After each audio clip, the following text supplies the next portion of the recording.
Family, कैसे हो आप सभी लोग। I hope you are good and fine. आज मैं अपनी ट्विन जर्नी का कुछ एक्सपीरियंस और कुछ जो मुझे नए नए अनुभव हुए थे, कैसे मुझे ट्विन जर्नी मिली, कैसे मुझे सोल फैमिली मिली, इन सब के एक्सपीरियंस मैं बताऊंगी क्या क्या हुआ। तो लेट स्टार्ट। एक्साइटेड हूँ और अच्छा फील भी कर रही हूँ क्योंकि ये ट्विन फ्लेम शिव शक्ति की कहानी है और वो मेरी कहानी है। तो दोस्तों, ये कहानी बहुत प्यारी है, बहुत स्वीट है।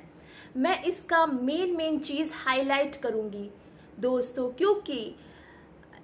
क्योंकि सभी फेमिनाइन मेस्कुलाइन को पता होता है इस जर्नी में क्या क्या फेज आते हैं और क्या क्या फेमिनाइन एक्सपीरियंस करती है, फील करती है। उस चीज़ को इतना लंबा चौड़ा ना बताते हुए मैं छोटा छोटा हाइड कर दूंगी। मतलब एक मेन जो चीज़ें हैं वो हाईलाइट करूंगी। कोई फ़ायदा नहीं है इतना ज़्यादा बताने से, मुझे ये हुआ ऐसा, मतलब वो बड़ा बड़ा कुछ नहीं। मैं मेन चीज़ हाईलाइट करूँगी आप लोगों के सामने। मेरा एक्सपीरियंस कैसा रहा ट्विन फ्लेम जर्नी में। सबके अलग अलग एक्सपीरियंस हैं, अलग अलग फेज़ हैं, अलग अलग चीज़ों से अनुभव करते हैं वो लोग, और मेरा जो अनुभव है वो भी अलग है, मेरा ट्विन फ्लेम जर्नी का। तो जैसा कि मैंने अपना बताया बिफोर, पहले मेरी स्पिरिचुअल अवेकनिंग हुई मेरे फादर के जाने के बाद। फिर उसके बाद कैसे सेकंड फेज में ट्विन रेज आया, मेरी स्पिरिचुअल ग्रोथ कराई, और फर्स्ट फेज में स्पिरिचुअल ग्रोथ हुई, और सेकंड रेज में जब ट्विन रेज आया कैसे उसने राधे राधे नाम की मिश्री खोली, और उस मिश्री ने मुझे उस राधे की जो मिठास थी वो छोड़ के गया मेरी ज़िंदगी में। और बाद में मुझे अपनी परछाई का रियलाइज़ होता है कि अब वो समय आ चुका है जो सब कुछ ओपन होने वाला है। तो उस दौरान मुझे एक गाना भी रिसीव हुआ था जब मैं अपने सेकंड ट्विन रेस से लास्ट कन्वर्सेशन ख़त्म करके मुझे जब अपनी परछाई का सामना हुआ कि मुझे अपने पर वर्क करना, और कुछ ऐसा महसूस हो रहा था, ऐसा गाइडेंस आ रहा था कि मुझे अब कुछ बड़ा रहस्य खुलने वाला है। मुझे अंदर से गाइडेंस आ गई थी। तो ये गाना आया था एफएम रेडियो में। जैसे मैंने अपने परछाई का सामना किया, आजा तुझको पुकारे तेरी परछाइयाँ, ए फकीरा मान जा। तो ये चीज़ें हुई थी मेरे साथ। तो जैसा परछाई देखी वैसे ये गाना एफएम में बज गया। बिल्कुल साफ साफ सिग्नल था दोस्तों कि मेरी अब लाइफ में बहुत बड़ा बदलाव आने वाला है, कुछ खुलासा होने वाला है मेरी लाइफ में। मुझे फील हो गया था, मुझे रियलाइज़ हो गया था। मेरा यूनिवर्स से कनेक्शन काफ़ी स्ट्रांग है, and thank you universe, thank you God कि आपने मुझे मेरे हर पल में साथ दिया। मेरे पास ना कोई स्पिरिचुअल अवेकनिंग के वीडियो आते थे ना ही कोई ऐसा कोई मिल रहा था जो मेरी हेल्प करे। मैं बिल्कुल इन सब चीज़ों से अनजान थी। ट्विन फ्लेम, ट्विन रेज और ये सब बातें कुछ नहीं। जैसे जैसे मुझे एक्सपीरियंस हुआ एक्सपीरियंस हुआ, तो चलिए ज़्यादा देर ना करते हुए मैं स्टार्ट करती हूँ अपनी ट्विन फ्लेम जर्नी की स्टोरी। चलिए लेट्स स्टार्ट। डियर, फिर क्या होता है कि मैं उसके कुछ दिनों बाद, ट्विन रेस के जाने के बाद, मुझे कभी कभी उसकी आ जाता है ना, जब बात करो उसके बाद थोड़ा थोड़ा उसकी मेमोरीज याद आती हैं। थोड़ा बहुत ऐसा लगता है कि अच्छा था, थोड़ा रिमेम्बरिंग होती है, पुरानी चीज़ें याद करना उसको, और ये सारी चीज़ें होती है, नॉर्मली सबके साथ होता है। तो ये सब चीज़ें हो रही थी। तो उसके बीच में मैं इंस्टाग्राम चला रही थी। मैं इंस्टाग्राम में एक्टिव भी रहती हूँ। तो उसमें उस समय की 2019 के लास्ट महीने की बात बता रही हूँ, नवंबर मतलब अक्टूबर सितंबर की बात है, जब ट्विन रेस सेकंड चला गया। तो उस समय एक मुझे अभी भी हंसी आती है जब मैं अपने ट्विन फ्लेम की बात करती हूँ, ट्विन की बात करती हूँ, मुझे हंसी आ जाती है। आज भी वो जितनी भी नॉटीनेस कर ले, कितना भी वो अजीब अजीब हरकत कर ले, लेकिन मुझे हंसी आ जाती है। आई डोंट नो ये कैसा अनुभव है, मुझे उस पर गुस्सा ही नहीं आता है। वो जितनी भी कैसी भी हरकत कर ले, पता नहीं ये कैसा प्यार है। इसे कहते हैं अनकंडीशनल लव। तो मैं इंस्टाग्राम चला रही थी और उसी बीच मुझे एक पिक दिखाई देती है। वो होता है ना, फॉलो फ्रेंड्स लिस्ट में एक जगह आती है फ्रेंड्स की, और जिसको फॉलो करना चाहते हो उस बटन पे क्लिक कर दो। सडनली मुझे वो पिक दिख जाती है एक लड़के की। एक लड़के की पिक दिख जाती है, तो मैं उसको देख के अचानक से सडनली मुस्कुराने लगती हूँ। मुस्कुराने ऐसे लगती हूँ, मतलब ये कौन है। मतलब कभी भी ऐसा नहीं हुआ है कि मैं इंस्टाग्राम में किसी को देख के इतनी ज़्यादा एक्साइटेड, इतनी ज़्यादा हैप्पी हो जाऊं। उसको देख के पता नहीं मेरे अंदर से एक बटरफ्लाई जैसी हैप्पीनेस आ रही थी, लाइट अप हो रहा था मन। बल्कि मैं उससे कभी मिली भी नहीं, ना मैंने उससे बात की। ये कैसा अनुभव था, मैंने, हो सकता है कि हो गया होगा, मैंने इग्नोर किया दोस्तों।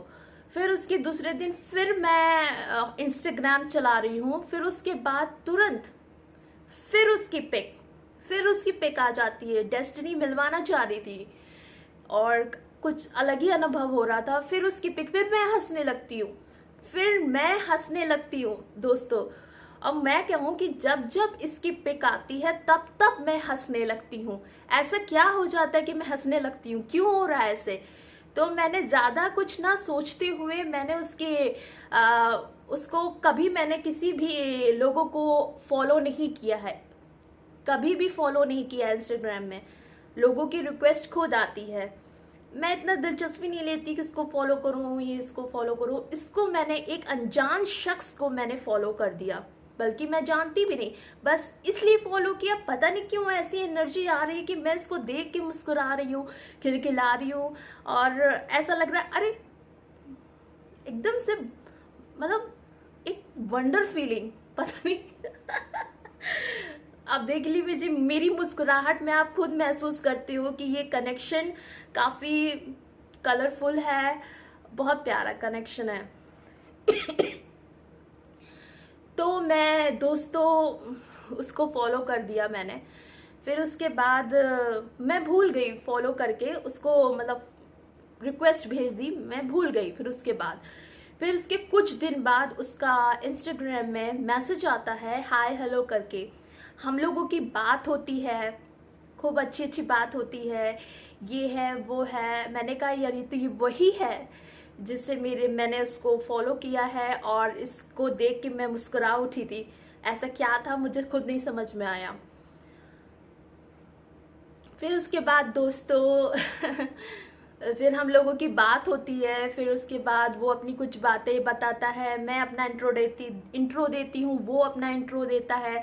वो बोलता है कि मैं एक कॉलेज में अध्यक्ष रह चुका हूँ, और मैंने कहा इट्स गुड, और मेरी काफ़ी लड़कियाँ जो हैं फॉलोवर रही हैं, और वो दिखने में काफ़ी अट्रैक्टिव भी हैं, और ही इज़ लुकिंग लाइक अ, मैं ज़्यादा बढ़ा हुआ तारीफ नहीं करूँगी, हाँ, is looking like a gentleman, smart, मतलब चार्मिंग पर्सनालिटी। तो इस तरीके से हम लोगों की बात हुई, साधारण बात कर रहे थे, और वो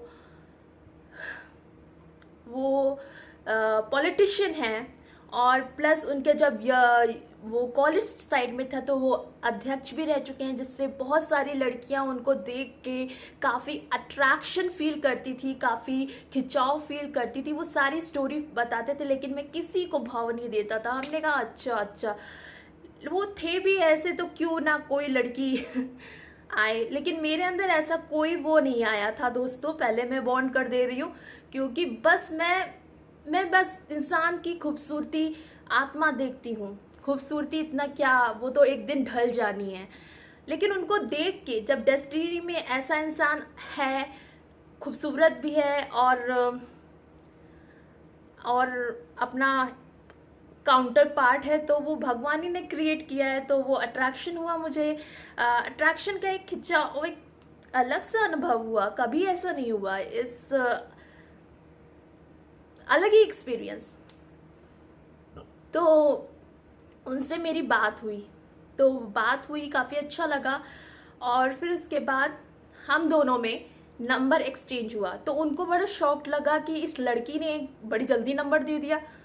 तो मैंने कहा, बोलने लगे कि मुझको तो दे दिया है नंबर, लेकिन किसी और को मत देना इतनी जल्दी नंबर। मैंने कहा, मैं भी समझती हूँ इंसानों को।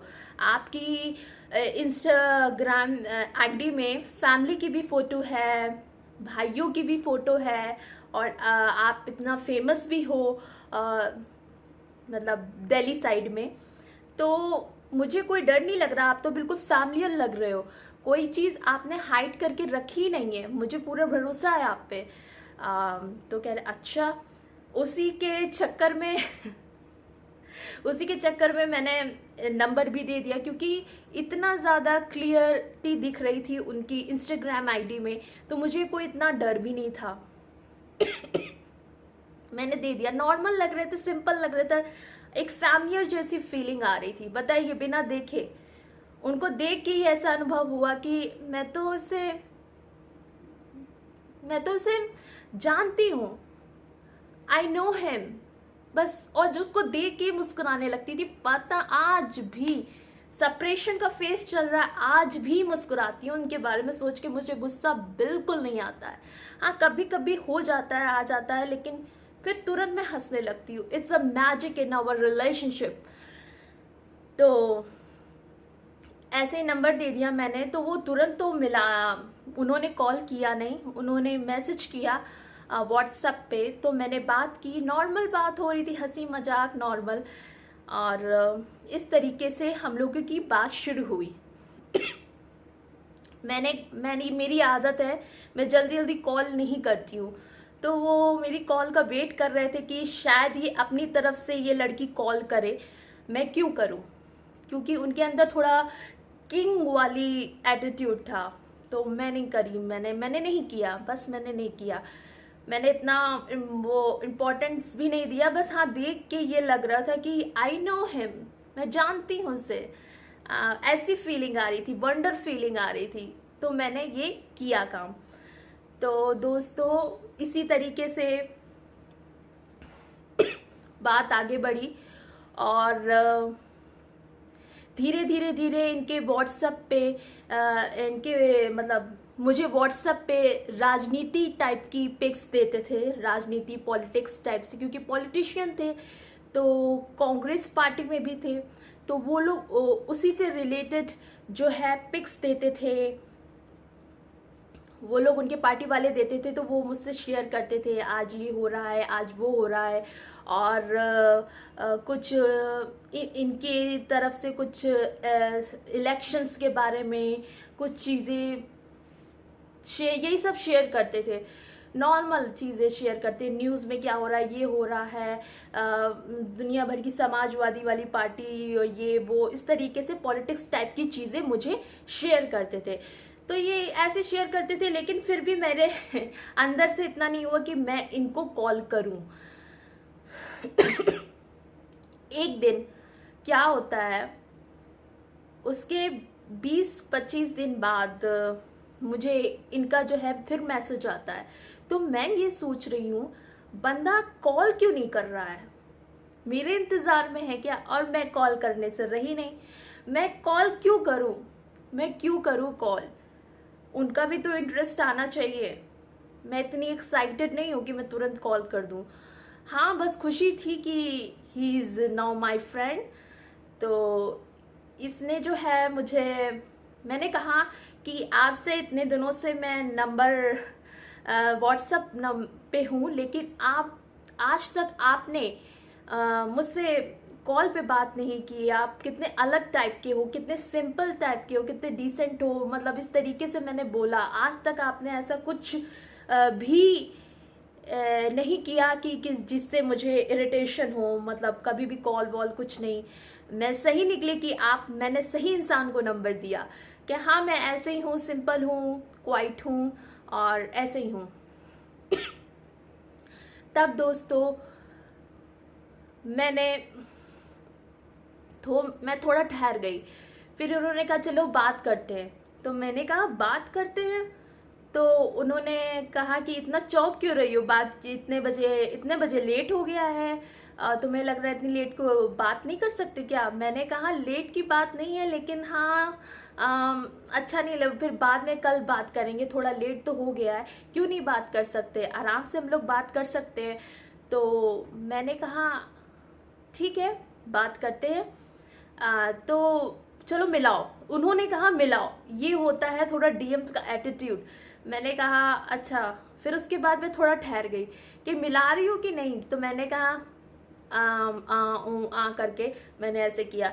तो उन्होंने ही कॉल कर दिया। फिर हाँ, उनसे जब मेरी बात हुई तो दोस्तों मैं बताऊं, जैसा वो दिखने में चार्मिंग अट्रैक्टिव दिख रहे थे, मैं खुल के बोलूंगी। इसका मतलब ये नहीं है कि वो डीएम है तो मैं खुल के ना बोलूं, उनकी बहुत चीज़ें हाइड करूं। नहीं, मैं उनका भी बिल्कुल ओपन कर दूंगी। प्यार भी है और ट्रुथ रहो यार, खुल के बोलो। जिस तरीके से उनकी पर्सनालिटी थी, जिस तरीके से वो अट्रैक्टिव थे, बॉडी बिल्डर थे, लेकिन उस तरीके से उनका जो फोन पे जो आवाज़ थी वो अट्रैक्टिव नहीं थी इतनी, वो इतनी अट्रैक्टिव नहीं थी। मतलब मुझे ऐसा थोड़ा लग रहा था कि जैसे कोई गांव का बंदा बोल रहा हो, गांव का बंदा, जैसे कोई देसी स्टाइल से। ऐसा लगता है ज़्यादा पढ़ा लिखा नहीं है, ऐसा फील हुआ मुझे, क्योंकि उनकी आवाज़, उनके बात करने का टोन, उनके बात करने का तरीका मुझे समझ नहीं आया। और जो भी बात, जितनी भी उनने बात की अपने घर वालों की, अपने बचपन की, सारी बात शेयर की, लेकिन मैंने ये नहीं कहा कि मैं समझ नहीं आ रहा। बस मैं उनकी बात सुनती गई। तो इस तरीके से उन्होंने मेरे बारे में पूछा, मैंने उनके बारे में पूछा, ब्ला ब्ला ब्ला ब्ला, इस तरीके से हमारी बात हुई। नॉर्मली बात हुई, ज़्यादा कोई वो नहीं कि वैसी बात।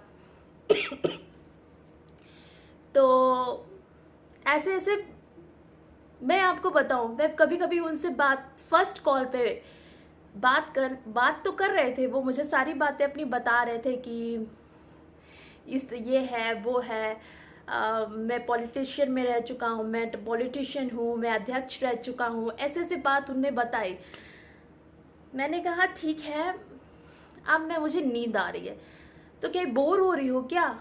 मैंने कहा बोर नहीं हो रही, क्योंकि मेरी आदत है कि मैं ज़्यादा उसको रियलाइज़ नहीं कराती कि मैं बोर हो रही हूँ, पूरा उनको टाइम देती हूँ। अब बात करो, चाहे लड़की हो चाहे लड़का हो, मैं सबको टाइम देती हूँ। मैं इसको फील नहीं कराती कि मैं अनहैप्पी हूँ, बोर हो रही हूँ। बस मैं बात कर रही थी। मैं सच में बताऊँ, मैं उनसे बात करके मेरी बैटरी लो हो रही थी, बहुत ज़्यादा लो हो रही थी मेरी बैटरी। आई फील बेकार, मज़ा नहीं आया। जैसे मैसेज में बात कर रहे थे, जिस तरीके से उनका जो लुक है चार्मिंग टाइप का, उस तरीके से जो फ़ोन पे बात करना है वो इतना अट्रैक्टिव नहीं लगा। मैं तारीफ नहीं करूँगी ज़्यादा अपने डीएम की, जो बात है वो बात रखूँगी, मैं सत्य बोलती हूँ। तो मैंने कहा ये बंदा कब रखेगा। मैंने कहा चलिए गुड नाइट, फिर कोई ना कोई बात छेड़ दे, वो बात लंबी हो जाए। हमने कहा ये तो चिपकी गए, ये तो चिपक गए यार, ये तो रखने का नाम ही नहीं ले रहे। फिर उसके बाद जैसे तैसे करके हम लोगों ने बात की नॉर्मली, एवी एवी टाइप की। फिर उसके बाद मैंने रख दिया मैंने रख दिया कॉल। उसके बाद दोस्तों क्या होता है, जब मैं सोने जाती हूँ, मेरे घर वाले सो गए थे, मैंने लेट नाइट थोड़ा लेट हो गया था उनसे बात करते करते, तो मैं जब सोने जाती हूँ अब मुझे नींद नहीं आ रही है, मैं ये सोच रही हूँ बंदे के अंदर कुछ भी ऐसी कोई अट्रैक्टिव बात भी नहीं की, सब नॉर्मल कैजुअल की बात उसने। और जिस तरीके से वो दिखते हैं उस तरीके से उनकी जो बात करने का जो टोन है, बात करने का वे है, इतना अट्रैक्टिव भी नहीं है। मैं किस बात में मुस्कुरा रही हूँ, फिर भी मैं मुस्कुरा रही हूँ, हंस रही हूँ, और ऐसा फील हो रहा है कि मैं जानती हूँ। अरे यार, जब कुछ चीज़ अच्छी नहीं लगी तो क्या अच्छी लगी। मैं ये नहीं कह रही हूँ कि उनको लुक, वो उनका जो बात करने का वे था वो था, कुछ इतना खास लगा नहीं मुझे। मुझे समझ में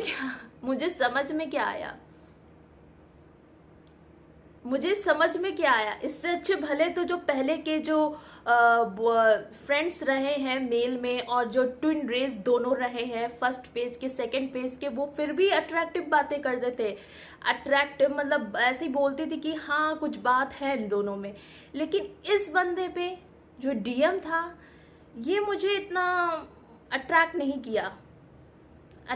किया। लेकिन जब मैं इसको जब देखती तो मैं मुस्कुराने लगती थी, मैं हंसने लगती थी, ऐसा लगता मैं जानती हूँ उसे। लेकिन जो बात करने का वे है, जो बात करने की जो वॉइस टोन है, वो अट्रैक्टिव नहीं है ना, फीकी। अब मुझे समझ में नहीं आ रहा, जब कुछ नहीं समझ में आया, आया क्या समझ में। तो मैं हंस रही हूँ, मुस्कुरा रही हूँ, फिर भी एक वार्म फीलिंग थी, मतलब एक गर्म सा एहसास था, एक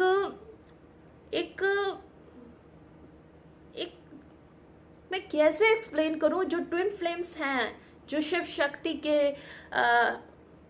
इस पड़ाव पे है, मतलब मैं समझ नहीं पा रही हूँ। जो फीलिंग थी वो कैसी फीलिंग थी, एक होमली जैसी फीलिंग आ रही थी। तो मुझे कुछ समझ में नहीं आया कि कैसी फीलिंग है। ऐसा लग रहा है मतलब बंदे के अंदर इतना अट्रैक्टिव बात करता भी नहीं है, बस देखने में है हाँ गुड लुकिंग, ठीक ठाक, लेकिन बातें तो बिल्कुल ऐसा लग रहा किसी गंवार आदमी को, जैसे कम पढ़ा लिखा हो, जैसे कोई। ये क्या था। फिर उसके बाद मैं फिर बेचैन होने लगी। मैं कहूँ क्या यार, ये मुझे क्या हो रहा है, मेरे अंदर इतनी हलचल, हार्ट बीट फास्ट, एकदम से आवाज़ सुनते ही मेरे अंदर कोई इतनी ज़्यादा हैप्पीनेस, इतनी ज़्यादा बटरफ्लाई वाली फीलिंग कैसे आ रही है, मुझे समझ में नहीं आ रहा है। तो मैंने अपने मोबाइल में, यूट्यूब में सोलमेट साइन मांगे। सोलमेट साइन क्या होते हैं, हो सकता है किसी ने यूट्यूब बनाया हो, इस जो मेरे अंदर फीलिंग आ रही है वो शायद मैच कर जाए, हो सकता है ये मेरा सोलमेट हो। तो मैंने जो है यूट्यूब में सोलमेट साइन नाम से टाइप किया, वीडियोस आ गए, और उस वीडियो में दोस्तों देखो, उस वीडियो में मुझे 333 हाई प्रीटियस उर्वशी दी मिलती हैं। ये यूट्यूब में काफ़ी फेमस हैं और काफ़ी अच्छा अवेकनिंग प्रोसेस का जो सिम्टम्स है, ट्विन फ्लेम्स का सिम्टम्स है, वो बताती हैं। तो मैंने उन्हीं को चुना, इतने में से मैंने उर्वशी दी को चुना। मैंने उनका वीडियो क्लिक किया। उर्वशी दी ने मुझे 333 हाई प्रीटियस नाम से चैनल है, उन्होंने ये सारे सिम्टम्स बताए सोलमेट्स के। तो मैंने सोचा हाँ कुछ सिम्टम्स बताए, मैच किए, लेकिन वो वो चीज़ नहीं आ रही थी वो चीज़ नहीं आ रही थी कि पूरा फुलफिल हो जाऊं, खुश हो जाऊं। चलो मैंने कहा इतना मैंने जान लिया, इतना मैंने समझ लिया, काफ़ी है, चलो जो होगा देखा जाएगा, ये साइंस होते हैं। चलो लगा मुझे ऐसा, मैंने क्लिक किया। और इससे पहले दोस्तों जितने लोग आए, मेरी सर्चिंग नहीं चली, मुझे ऐसा फील ही नहीं हुआ कि मैं इसे जानती हूँ। क्या उस समय जो twin rays first, twin rays second के फेज में, और उससे पहले जो बॉयज़ आए, क्या मेरी सर्चिंग नहीं चल सकती थी? इसी बंदे के आने के बाद क्यों मैंने यूट्यूब में सर्च किया सोलमेट साइन, क्योंकि डिवाइन अब रहस्य खोलने वाला था। Thank you universe, thank you God. मुझे ऐसा लगा कि इसके आने से ही मेरी सर्चिंग क्यों चल गई, मेरी सर्चिंग क्यों चल गई, मैं क्यों सर्च कर रही हूँ साइंस को, मैं क्यों साइंस को पकड़ना चाह रही हूँ। मुझे उर्वशी दी मिल गई। अब मुझे नहीं पता था कि वो अवेकनिंग के भी वीडियोस बना रही हैं, मुझे नहीं पता था इस बारे में। तो मैं सो गई, इतना सुन के, ये उनकी लेक्चर सुन के, सोलमेट्स के, उर्वशी दी के, सो गई। जब मैं सो गई उसके कुछ दिनों बाद मुझे, आप यकीन नहीं मानोगे, मुझे कुछ दिनों बाद, आई एम यू शॉक्ड, मुझे कुछ दिनों बाद ट्विन फ्लेम्स के वीडियो मिलने लगे, ट्विन फ्लेम्स के वीडियोस मिलने लगे। और मैंने जब उन वीडियोस को क्लिक किया और मैंने जब उनके बारे में समझा, जाना, मुझे कुछ नहीं समझ में आया। सोलमेट्स तो मैं बचपन से सुन रही थी कि सोलमेट्स होते हैं, ऐसे होते हैं, झुकाव होता है, अट्रैक्शन होता है, लेकिन ट्विन फ्लेम क्या होता है, ये चीज़ क्या है, मेरे दिमाग के ऊपर जा रही थी सारी बातें। मुझे कुछ नहीं समझ में आ रहा था ये क्या चीज़ है, मैं नहीं समझ पा रही थी ये क्या है, ये ट्विन फ्लेम क्या है। ये सारी चीज़ें समझ तो रही हूँ, सारे कोच की बातें भी सुन रही हूँ, लेकिन जब उर्वशी दी ने मुझे समझाया, उनके वीडियो, जब मैंने वीडियो देखा उनका ट्विन फ्लेम का, अगर वो सुन रही हैं तो मैं उनको थैंक यू बोलना चाहूँगी कि आप जैसे ही आई, मेरे हर क्वेश्चन का आंसर मिलता चला गया। स्पिरिचुअल अवेकनिंग का जो रहस्य था, मेरे साथ ऐसा क्यों हो रहा है, मुझे अट्रैक्शन इतना प्रकृति से, जो सिम्टम्स होते हैं अवेकनिंग के, वो सारे रहस्य खुल गए। मैं शॉक्ड हो गई कि उर्वशी दी ने ये सारे, इसको स्पिरिचुअल अवेकनिंग कहते हैं, मुझे नहीं पता था इसको क्या कहते हैं, जो मुझे मेरे साथ अनुभव, मतलब भगवान से लगाव, भगवान के बारे में जानना, ये सारी चीज़ें मुझे मतलब खुलासा हो गया था, ये क्या चीज़ है, मेरे साथ इतना अट्रैक्शन क्यों स्पिरिचुअलिटी में, राधा कृष्ण से इतना अट्रैक्शन क्यों हो रहा है, वो उर्वशी दी के वीडियो से पता चला। फिर उसके बाद उनके ही यूट्यूब चैनल में मुझे ट्विन रेस के बारे में पता चला, और भी यूट्यूब चैनल जो बनाए हुए हैं इस पर्पस से, awakening, twin rays, twin flame के, और भी चीज़ें पता चली। और फिर उसके बाद ट्विन फ्लेम के बारे में मैंने उर्वशी दी से तो पूरा इन्फॉर्मेशन सुन ली थी उनके वीडियो पर, लेकिन मैंने और सर्च किए वीडियो, और सर्च किए, क्लियर तो हो गया था, इट्स ओके, लेकिन मैंने और सर्च किए, मन करता है ना कि और लोगों के वीडियो देखो, तो मैंने और वीडियो सर्च किए। तो मैं देख रही हूँ कि ऐसा फील होता है कि आप इसे जानते हो, सारे सिम्टम्स बताते चले गए, 11 दिख जाए आपके काउंटर पार्ट के, सोचते ही आप, जैसे ही सोचती काउंटर पार्ट के बारे में, अपने आधे हिस्से के बारे में, अपनी आत्मा का जो आधा हिस्सा है डीएम, जैसे उसके बारे में सोचती तो आपको 11 दिख जाएगा। तो ये सारी चीज़ें रेजोनेट होती गई, जैसे मैं उनकी पिक देखती थी 11 मुझे दिख जाता था, जैसे ही उनके बारे में सोचती थी 11 दिख जाता था।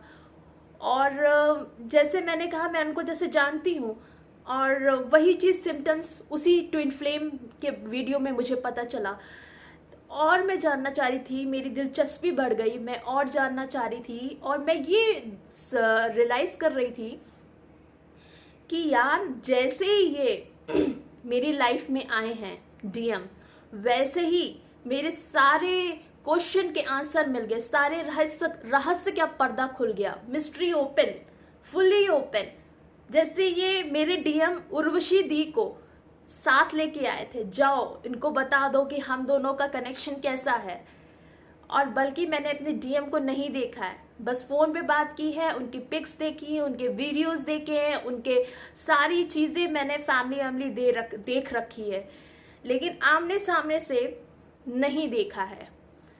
तो आज भी वो कनेक्टेड हैं, लेकिन हमारा सेपरेशन चल रहा है, तो इस चक्कर में हमारी बात बंद है। तो यही सारी चीज़ें हैं। आपको पता है ट्विन फ्लेम में कैसे कैसे मोड़ आते हैं, कैसे कैसे फेमिनाइन में चेंजेस आती, कैसे वो ग्रो करती, कैसे सेल्फ लव करती है। तो मेरे फेज में ऐसा था कि क्योंकि मुझे ट्विन फ्लेम के बारे में पता चल गया था कि ऐसी ऐसी चीज़ें होती हैं। कुछ मैस्कुलाइन की स्टोरी सुनी मैंने यूट्यूब में कि उनको एहसास हुआ कि ये मैं इसको जानता हूँ, इतने सबसे मिलता आ रहा हूँ, लेकिन इससे मेरा अलग ही अट्रैक्शन है। जैसे ट्विन फ्लेम के सेकेंड रेज में उस राधे राधे बोलने वाले ने मुझे अपने बारे में बताया, स्टोरी में मैंने बताया ना, झलकियाँ मुझे उसने दिखाई, लेकिन मैं जब ये स्टोरी सुनी ना ट्विन फ्लेम की, मुझे उसकी याद आ गई, मुझे उसकी याद आ गई। तो ये सारी चीज़ें थी। उसके बाद दोस्तों बस ऐसे ही कहानी चलती रही। यही सब जो होता है, मुझे बताने की ज़्यादा ज़रूरत नहीं है, आप लोगों को पता है। और जब इन्होंने नंबर देने के बाद मैं भूल गई, जब हमारी नंबर दिया था, जब हमारी बात नहीं हुई थी कॉल पे, तो मैं तो भूल गई थी, नंबर दे के भूल गई थी। बस यहाँ इनके मैसेज आते थे। जब हमारी बात करने के पहले की बात मैंने शेयर नहीं की, मैं अब शेयर करूँ। ये कॉल कर रहे थे, मैं पिक नहीं करती थी। ये कॉल करते थे डीएम, मैं पिक नहीं करती थी, क्योंकि वो जो सेकंड फेज का राधे राधे था, उसने वो ट्विन रेस था, तो उसने जो छाप छोड़ी थी राधे की और उसकी जो सच्चाई थी, वो रिमेंबर मैं कहीं ना कहीं कर रही थी। लेकिन कॉल इसलिए नहीं करती थी क्योंकि फ़ायदा नहीं है, वो डिस्टर्ब है अपनी लाइफ में, उसको ग्रो करने दो। उसके बाद हमारी क्या कहते हैं डीएम से बात हुई कि चलो अब बात किया जाए कॉल पे, जो उनने तो अपने आप ही कॉल किया, हमारी रात में बात हुई है। मुझे रियलाइज़ हुआ तो मुझे उर्वशी दी मिली, उसके थोड़े दिन बाद मुझे ट्विन फ्लेम्स के वीडियो मिलने लगते हैं। इस तरीके से सारी चीज़ें हो रही थी, तो बड़ा अच्छा अनुभव होता था। मैं और भी चीज़ों बताऊँगी उसके सेकेंड पार्ट में, ट्विन फ्लेम के सेकेंड पार्ट जो मेरे साथ एक्सपीरियंस हुआ था, और भी चीज़ें कैसे सेपरेशन हुआ, इस वीडियो में पूरा नहीं हो पाएगा। मैं सेकेंड पार्ट में आपको अपना पूरा बताऊंगी कि क्या क्या एक्सपीरियंस हुए मुझे, छोटे छोटे जो एक्सपीरियंस हुए, जो मेन जो चीज़ें हैं, वो सारी आपको नेक्स्ट पार्ट सेकेंड में बताऊंगी अपने डीएम की स्टोरी। चलिए, तब तक के लिए नमस्ते।